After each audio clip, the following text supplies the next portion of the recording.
قرآن کہتا ہے، اللہ تعالیٰ نے قرآن مجید میں فرمایا زمین کے وارث نیک لوگ ہیں، زمین کے وارث نیک لوگ ہیں، لیکن آج تو امریکہ اور یہود پوری دنیا پر قابض ہیں، کیا وہ زیادہ نیک ہیں؟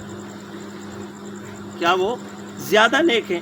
قرآن آخر ہے کہ زمین دے وارث نیک لوگ نے، جبکہ اس ٹائم ساری دنیا تے قبضہ کنا دے یہود و نصارہ دا، مسلمان ہر جگہ مار کھاندے پہنے۔ بس یہ اعتراض ہمارے نوجوان کے ذہن میں آیا، یار گل تو ٹھیک ہے، قرآن آخر ہے کہ زمین دے وارث نیک لوگ نے، تے ہند ساری دنیا تے قبضہ کنا دا یہودیاں عیسائیاں نے، گل تو انہوں نے ٹھیک ہے، بس ایمان سے۔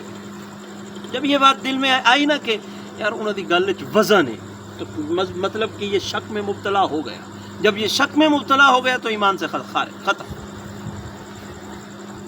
تو معترض کا یہ اعتراض بھی ایک مغالطے پر مبنی ہے، مغالطہ۔ معترض نے وارث اور قابض کو ایک ہی چیز سمجھ لیا ہے، معترض نے وارث اور قابض کو ایک ہی چیز سمجھ لیا ہے، حالانکہ یہ دو الگ الگ حقیقتیں ہیں۔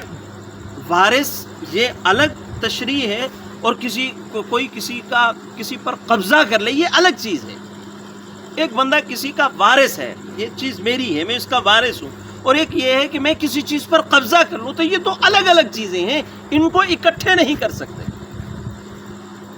وارث وہ ہوتا ہے جس کا کسی چیز پر حقیقی اور قانونی حق ہو، وارث وہ ہوتا ہے جس کا کسی چیز پر حقیقی اور قانونی حق ہو، جبکہ قابض وہ ہوتا ہے جو کسی دوسرے کے حق پر ناجائز قبضہ کر بیٹھے۔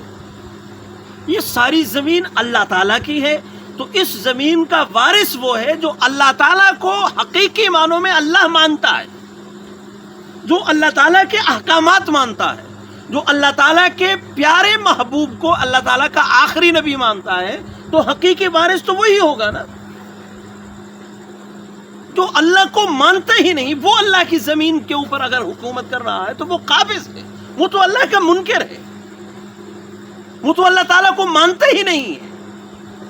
تو اس بندے کا اللہ تعالیٰ کی زمین کے اوپر حکومت کرنا وہ وراثت کے طور پر نہیں ہے، وہ قبضے کے طور پر ہے۔ اور بہت دفعہ اس طرح ہوتا ہے کہ ایک بندہ وارث ہوتا ہے لیکن قبضہ اس کے پاس نہیں آتا، اور ایک بندہ قابض ہوتا ہے لیکن حقیقت میں وہ وارث نہیں ہوتا۔ ہم دنیا کے اندر یہ ماحول دیکھ سکتے ہیں، ہمارے معاشرے میں اس کی بہت ساری مثالیں مل جائیں گی۔ لہٰذا کسی کا قابض ہونا اس کے وارث ہونے کی قطعی طور پر دلیل نہیں ہے کہ جس نے قبضہ کر لیا اب وہ وارث بھی بن گیا، ایسا نہیں ہے۔ مثال، جیسے کسی شخص کے والد کا انتقال ہو جائے اور گھر شرعاً بیٹے کی میراث ہو، لیکن کوئی طاقتور شخص اس گھر پر ناجائز قبضہ کر لے، تو کیا اس قبضے سے وہ شخص وارث ہو جائے گا؟ وہ وارث نہیں بنے گا، وہ قابض ہوگا۔ وارث وہی رہے گا جس کا حق تھا، قابض صرف ناجائز قابض کہلائے گا، اس کو وارث کبھی بھی نہیں کہہ سکتے۔ تو قرآن مجید میں اللہ تعالیٰ نے فرمایا ان الارض یرثها عبادی الصالحون، بے شک زمین کے وارث میرے نیک بندے ہوں گے۔ اللہ تعالیٰ نے قرآن مجید میں فرمایا زمین کے وارث میرے نیک بندے ہوں گے۔ اب جس شخص نے یہ پوسٹ کر دی کہ قرآن کہتا ہے زمین کے وارث نیک لوگ ہوں گے لیکن امریکہ اور یہود قابض ہیں، کیا وہ زیادہ نیک ہیں؟